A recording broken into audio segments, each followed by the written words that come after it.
ভাবতে পারেন এমন একটা কাজ যেখানে আপনাকে 1000 ফুট উপরে উঠে বাতাসে দুলতে দুলতে একটা লাইট চেঞ্জ করতে হবে, আরেকটা কাজ যেখানে অ্যাক্টিভ ল্যান্ডমাইনের ভেতর দিয়ে হাঁটতে হবে, একটা পা ভুল ফেললেই সব শেষ। এবং এমন অনেক কাজও আছে যা এতটাই ভয়ঙ্কর যে শুনলেই শরীর ঠান্ডা হয়ে আসে। এগুলো শুধুই কয়েকটা উদাহরণ মাত্র, কিন্তু পৃথিবীর এই ভয়ঙ্কর কাজগুলোর কথা কল্পনা করতে গেলেও আপনার শিরদাঁড়া দিয়ে শীতল স্রোত বয়ে যাবে। মৃত্যুর কাছাকাছি গিয়ে জীবনযুদ্ধে নামা এই কাজগুলোতে এক মুহূর্তের জন্য ভুল করার কোনো উপায় নেই। তো চলুন ঢুকে পড়ি সেই ভয়ঙ্কর জগতে যেখানে মৃত্যুর ছায়া প্রতিটা মুহূর্তে হাত বাড়িয়ে অপেক্ষা করে, প্রতিটা পদক্ষেপে প্রতিটা নিঃশ্বাসে যেন মৃত্যুর শীতল স্পর্শ, যেখানে একটু ভুল করলেই সব শেষ। প্রথমেই চলুন শুরু করা যাক কুরিয়ার ডেলিভারি ম্যানদের দিয়ে, কারণ আপনি বিশ্বাস করুন আর না করুন এদের কাজই পৃথিবীর মধ্যে সবচাইতে জীবননাশকারী কাজের মধ্যে অন্যতম। আমি জানি আপনার মনে হচ্ছে কিভাবে একটা সাইকেল চালানো এতটা বিপজ্জনক হতে পারে। সত্যি বলতে আপনি যখন এই মানুষগুলোকে রাশ আওয়ারের ভিড়ে দ্রুত গতিতে গাড়ির মাঝ দিয়ে বেরিয়ে যেতে দেখবেন তখন সবকিছুই পরিষ্কার হতে শুরু করবে। এরা চলন্ত গাড়ির ফাঁকে ফাঁকে স্লাইড করে চলে, লাল বাতি অতিক্রম করে আর পথচারীদেরকে পাশ কাটায় একই সাথে। এটা অবিশ্বাস্য, কিন্তু পরবর্তী কাজ আরও বেশি অবিশ্বাস্য। কারণ আপনার যাত্রাপথ যাই হোক না কেন, আমি বাজি ধরছি যে আপনার অফিসে পৌঁছাতে শত শত ফুট উপরে উঠতে হয় না, যেমনটা এই ক্রেন অপারেটরদেরকে করতে হয়।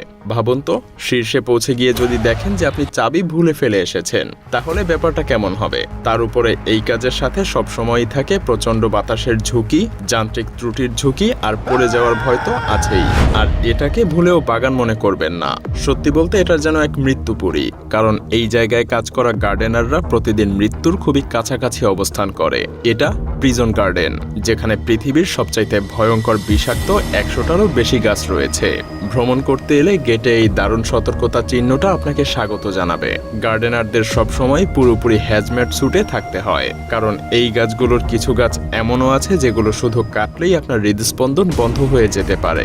এখানে আছে ফটোটক্সিক উদ্ভিদ, যেটা আপনার ত্বকে স্থায়ী জ্বালাপোড়া তৈরি করবে এবং সেটা 7 বছর পর্যন্ত ফোস্কা রাখবে। এই গাছের বীজ যদি গুঁড়ো করে খাওয়ানো হয় তবে সেটা আপনাকে মেরে ফেলবে। পাতা, মূল এবং কাণ্ড সবই মারণঘাতী।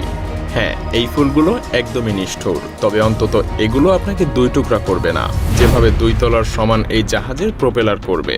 আসলে এগুলো ময়লা হয়ে গেলে তা পরিষ্কার করতে পানি স্প্রে করা যায় না। কাউকে না কাউকে এই বিশাল জাহাজগুলোর নিচে ডুব দিয়ে এই সমস্ত ধারালো প্রোপেলারগুলোকে পরিষ্কার করতে হয়, যাতে জাহাজটা নির্বিঘ্নে চলতে পারে।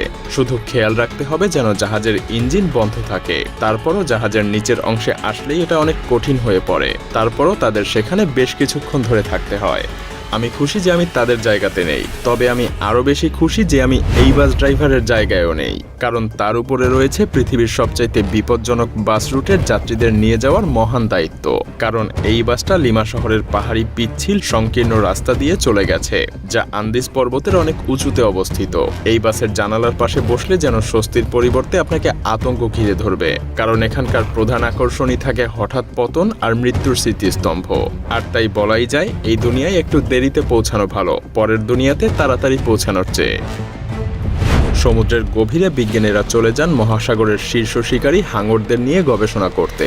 এটা সত্যিই এক প্রখর স্নায়ুর পরীক্ষা, এবং এই গবেষণা পরিচালনা করতে এরা সত্যি নিজেদের জীবনকে ঝুঁকির মধ্যে ফেলে দেন। কারণ যখন একটা 18 ফুট দৈর্ঘ্যের গ্রেট হোয়াইট হাঙর এসে আপনাকে চেটেপুটে খেতে চাইবে, তখন পরিস্থিতিটা একবার অনুভব করুন।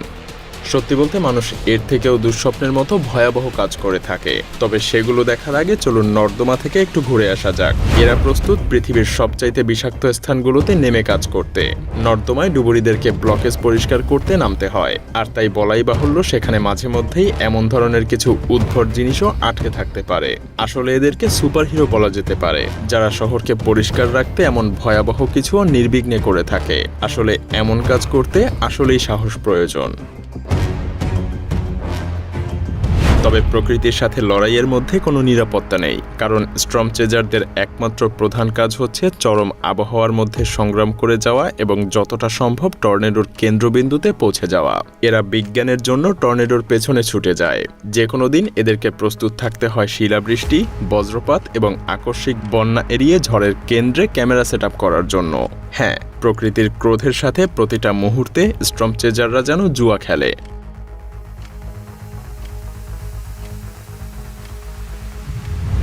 যাই হোক, আমরা এখন শীর্ষ 10-এ চলে এসেছি, যার মানে এ পর্যন্ত দেখা চাকরিগুলো আপনার মনে সামান্য ঝড় তুলতে পারে, কিন্তু সামনে যা আসতে চলেছে তা আপনার মনে সুনামির সৃষ্টি করবে।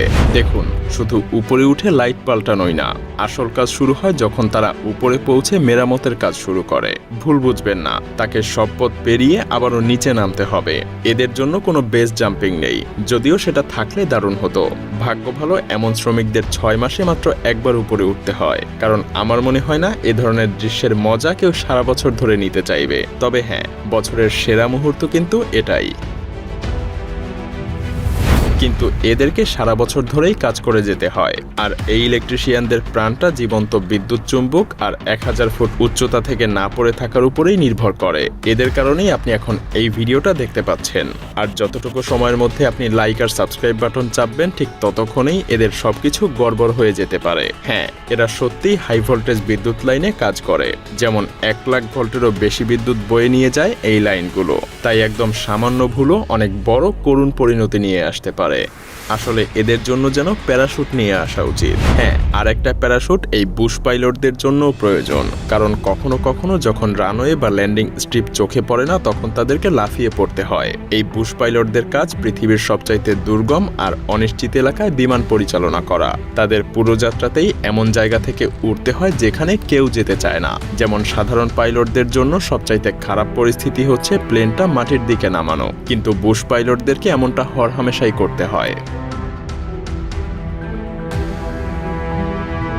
পরিচিত হন স্টিভ কেচারের সাথে।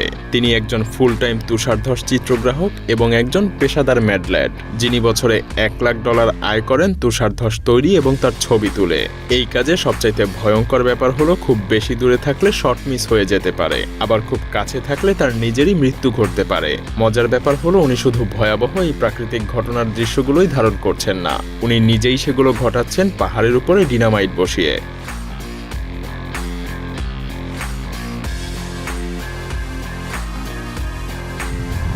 আর এই দমকল কর্মীরা সবচাইতে সাহসী, কারণ তারা শুধু আগুনই নিভায় না, তারা আকাশ থেকে সোজা আগুনের মধ্যে ঝাঁপ দেয়। তারা দূরবর্তী বনে আগুন নিভানোর দায়িত্বে থাকে, যেগুলো জঙ্গলে ছড়িয়ে যায়। তাই যখন সময় দ্রুত চলে যায়, তখন যেন সময় বাঁচানোই তাদের প্রধান মিশন।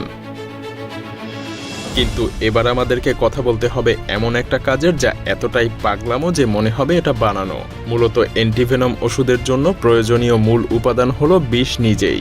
সাপের কামড়ের ক্ষতস্থান যদি চিকিৎসা ছাড়া থাকে, তবে সাপের কামড়ের চারপাশের টিস্যুগুলো মরতে শুরু করে এবং তখন আপনার প্রধান অঙ্গগুলো কাজ করা বন্ধ করে দিবে। আর এই অ্যান্টিভেনম সংগ্রহ করাই সবথেকে বিপজ্জনক। পুরো আমেরিকায় এমন মাত্র 4 জন মানুষ আছে, যাদের মধ্যে একজন হলো জিম হ্যারিসন, একজন অভিজ্ঞ এবং এমন ব্যক্তি যিনি 2 ঘন্টায় 150 সাপের বিষ সংগ্রহ করতে পারেন। আর এই দুঃসাহসিক কর্মকাণ্ডগুলোই তার হাতের এই পরিণতি করেছে। বিশ্বের নেতাদের মতো নিরাপত্তা যেন আর কারো নেই। কোনো প্রেসিডেন্টকে মারতে হলে প্রথমে আপনাদেরকে এদের পার করতে হবে, আর সেটা মোটেও সহজ কাজ না। উদাহরণস্বরূপ ভেনিজুয়েলার প্রেসিডেন্টের ভাষণের সময় এক আক্রমণে বডিগার্ডদের এই প্রতিক্রিয়া দেখুন। এরা মোটামুটি একটা মানব শিল্ড, আর কিম জং উনও এই ঝুঁকি নিতে রাজি নয়।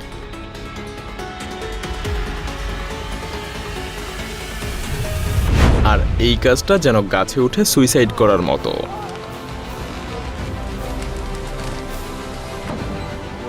এটা আসলে একটা চরম বিপজ্জনক কাজ।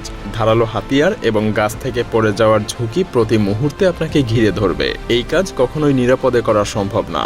আর সবচাইতে পাগলাটে ব্যাপারটা হলো কখনো কখনো আপনাকে আসলে সেই ডালটাই কাটতে হবে যেটার উপরে আপনি নিজেই ঝুলে আছেন। অস্বাভাবিক এই গাছের ঝুঁকি যদি আপনাকে চিন্তায় ফেলে দেয়, তাহলে বলাই যায় সমুদ্র আপনার ঘুমই কেড়ে নিবে। হ্যাঁ, যখন সমুদ্র আর মানুষের লড়াই চলে, তখন কেবল একজনই বিজয়ী হয়। যেমন পরিসংখ্যান বলে সামুদ্রিক মৎস্যজীবীদের মৃত্যুর হার অন্য যে কোনো কাজের তুলনায় 23 গুণ বেশি। আর এই মৃত্যুর অধিকাংশই জাহাজ উল্টে যাওয়ার কারণে ঘটে। এগুলো দেখে যেন মনে হয় পৃথিবীর কোথাও নিরাপদ না, এমনকি আপনার নিজের বিছানাও না।